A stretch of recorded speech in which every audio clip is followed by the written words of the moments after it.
Hello everyone. तो आपके लिए हम लेकर आए हैं MST CET MCQs PYQs most important PYQs लेके आए हैं। तो सब्जेक्ट है physics class 12 all chapter 16 chapter पर 16 एमसीक्यूज डेली पीवाईक्यूज डेली। तो डेली वीडियो आएगा 16 चैप्टर पर 16 पीवाईक्यूज आपको मिलेंगे। तो हर एक चैप्टर पर एक एक एमसीक्यू पीवाईक्यू आपको। तो चलो फर्स्ट शुरुआत करते हैं। फर्स्ट चैप्टर है रोटेशनल डायनामिक्स। तो रोटेशनल डायनामिक्स का आज का पीवाईक्यू देखते हैं। तो 2005 में पूछा गया था एक क्वेश्चन एमएसटी सीटी में। तो क्या क्वेश्चन है, the angle of banking is independent of. तो एंगल ऑफ बैंकिंग इंडिपेंड किस पर है? तो देखो फर्स्ट ऑप्शन क्या है, speed of vehicle. B option क्या है, radius of curvature of road. C option क्या है, हाइट ऑफ इंक्लाइनेशन। और डी ऑप्शन क्या है, नन ऑफ दिस। तो स्पीड ऑफ व्हीकल पर एंगल ऑफ बैंकिंग डिपेंड है, रेडियस ऑफ कर्वेचर पर एंगल ऑफ बैंकिंग डिपेंड है, हाइट पर भी एंगल ऑफ बैंकिंग डिपेंड है। तो इसका राइट ऑप्शन होगा option D, none of this, क्योंकि ये तीनों पर भी एंगल ऑफ बैंकिंग डिपेंड है। आपको क्या क्या पूछा है, इंडिपेंड इसमें से एक भी नहीं है। तो इसका आंसर है option D, none of these. तो उसके बाद है chapter number 2 mechanical properties of fluid. इस पर क्वेश्चन 2010 इस ईयर का है। तो क्या क्वेश्चन है, with an increase in temperature surface tension of liquid except molten cadmium and copper. तो सरफेस टेंशन ऑफ लिक्विड। तो देखो, तो इसका राइट ऑप्शन होगा ऑप्शन बी, क्योंकि with an increase temperature increase करने के बाद सरफेस टेंशन ऑफ लिक्विड क्या हो जाएगा, डिक्रीज। तो इसका राइट ऑप्शन है ऑप्शन बी, डिक्रीज।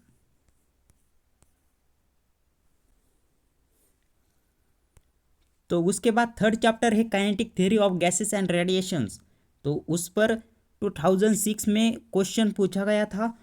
क्वेश्चन क्या है, एमसीक्यू क्या है, ratio of pressures exerted by two gases is 3:2 and their other densities are in the ratio 2:3. The ratio of their RMS velocities is root mean square velocity is. तो इसका answer क्या होगा? तो इसका आंसर है option ए, 3:2। Option कौन सा right है, ए। नेक्स्ट है चैप्टर नंबर 4, क्या है, थर्मोडायनामिक्स। तो एक एमसीक्यू 2004 में पूछा गया था सीईटी एमएसटी सीईटी के क्वेश्चन पेपर में। तो देखो एमसीक्यू क्या है, a gas expands adiabatically at constant pressure such that its temperature is T is inversely proportional to under root V. The value of Cp upon Cv of the gas is। तो Cp upon Cv की value निकालनी है। तो कैसे निकालेंगे? तो आपको याद आ रहा होगा, T V gamma -1 is equal to constant होता है। T V raise to gamma -1 is equal to constant होता है। तो देखो T is inversely proportional to under root V. तो देखो T V raise to 1/2 is equal to constant होता है। तो पहले क्या था ग्यामा -1। तो देखो अब हम क्या करेंगे, gamma -1 is equal to 1/2, right. तो फिर ग्यामा की वैल्यू क्या आएगी? तो ग्यामा की वैल्यू आएगी 3/2। ग्यामा की वैल्यू कितनी आई है, 3/2। तो gamma is equal to C P upon C V होता है। तो ग्यामा की वैल्यू क्या थी, 3/2, और इसको हम डिवाइड करेंगे तो क्या आएगा, 1.5। तो इसका राइट ऑप्शन होगा ऑप्शन बी इज करेक्ट। तो इस एमसीक्यू का आंसर है option B, 1.50 is right answer. तो उसके बाद है चैप्टर नंबर 5 ऑसिलेशंस। तो 2004 में एक क्वेश्चन पूछा गया था, fifth question, two spring of constants K1 and K2 have equal maximum velocities when executing simple harmonic motion. The ratio of their amplitudes masses are equal will be। तो इसका right option होगा option D, K2 upon K1 bracket 1/2। Option D is correct. उसके बाद है chapter number 6 superposition of waves. A MCQ 2010 में पूछा गया था एमएसटी सीईटी के क्वेश्चन पेपर में। तो देखो क्या एमसीक्यू है, a simple harmonic progressive wave is represented by y इज इक्वल टू a sin 100 pi t plus 3x the distance between two points on the wave at phase difference of पाई/3 radian.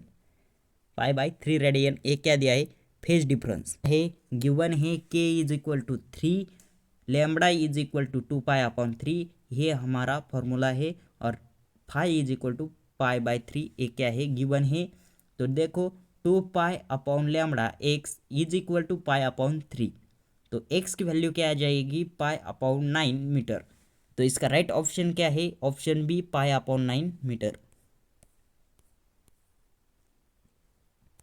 तो उसके बाद है चैप्टर नंबर 7 वेव ऑप्टिक्स। तो एक MCQ 2004 में पूछा गया था। तो देखो क्या एमसीक्यू है, if the ratio of amplitudes of two waves is 4:3 then the ratio of maximum and minimum intensity is. तो इसका आंसर कैसे निकालेंगे, तो देखो I max upon I minimum is equal to A1/A2 plus 1/A1/A2 minus 1 whole bracket square. तो 4, तो ए की value क्या है, 4/A1 की वैल्यू 4 है और A2 की वैल्यू क्या है, 3 है। तो 4/3 plus 1/4/3 minus 1 whole bracket square is equal to 7/3/1/3 whole bracket square. 3 cancel is equal to 7/1 bracket square. तो लास्ट में आंसर क्या आएगा, 7 का स्क्वायर क्या होता है 49 और 1 का स्क्वायर क्या होता है 1।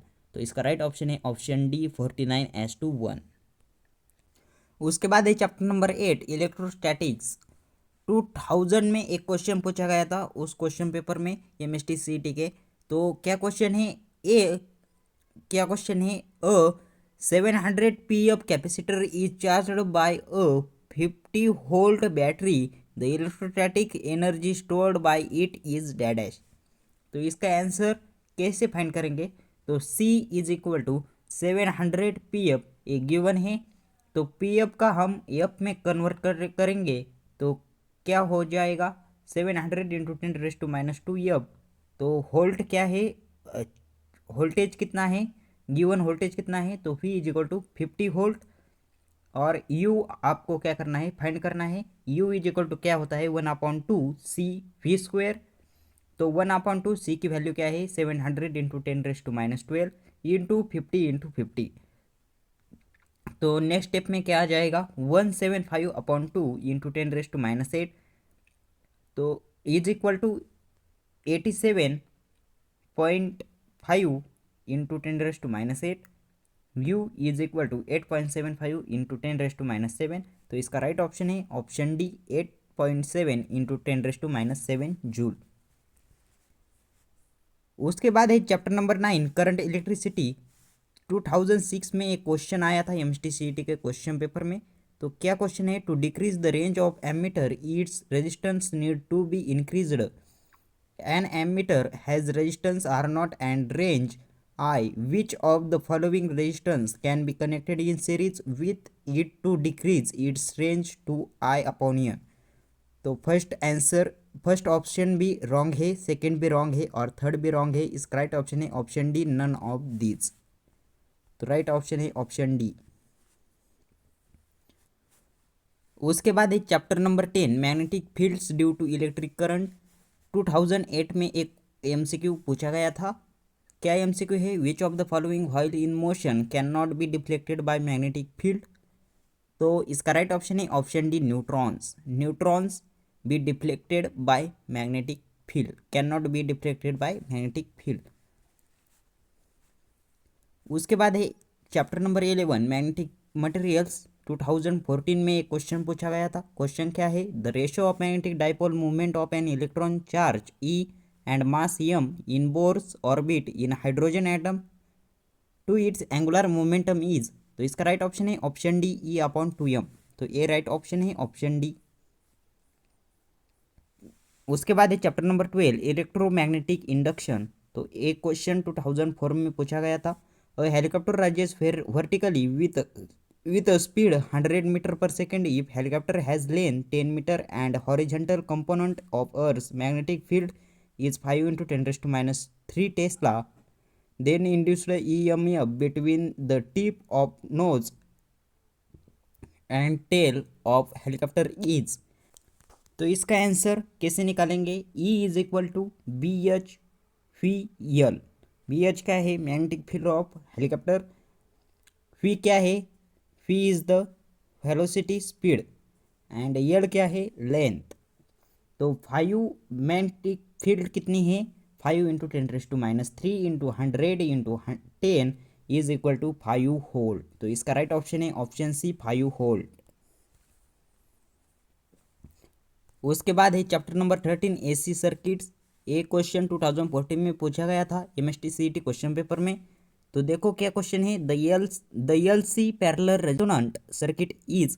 तो इसका राइट ऑप्शन है option A, has a very high impedance. तो ये ध्यान में रखना है। तो उसके बाद है chapter number 14 dual nature of radiations and matter. तो 2009 में एक क्वेश्चन पूछा गया था, in photo electric effect if the intensity of light is double then the maximum kinetic energy of photo electrons will becomes. तो इसका राइट ऑप्शन है option D, no change. उसके बाद है chapter number 15 structure of atoms and nuclei. 2005 में एक question पूछा था, maximum energy is in hold during which the following transactions. तो इसका राइट ऑप्शन है option C, n is equal to 2 n is equal to 1। उसके बाद लास्ट का चैप्टर है चैप्टर नंबर 16 सेमीकंडक्टर डिवाइसेस। तो एक क्वेश्चन 2010 में पूछा गया था। तो क्वेश्चन क्या है, how many NAND gates are needed to form an AND gate. तो इसका राइट ऑप्शन है ऑप्शन ए, 2। तो देखो, चैनल पर न्यू, चैनल को सब्सक्राइब और वीडियो को लाइक करो, और हम ऐसे डेली ही MCQs लेकर आने वाले हैं, इसके लिए चैनल को सब्सक्राइब करो। तो thanks for watching this video. For notes and PDF join Telegram channel and follow on Instagram, link in the description box. PDF चाहिए तो टेलीग्राम चैनल को ज्वाइन करें, तो टेलीग्राम चैनल को ज्वाइन करें और Instagram को फॉलो करके मैसेज करें या टेलीग्राम को ज्वाइन करें। तो लिंक डिस्क्रिप्शन बॉक्स में है। तो चैनल पर न्यू, चैनल को सब्सक्राइब और वीडियो को लाइक करो। थैंक्स।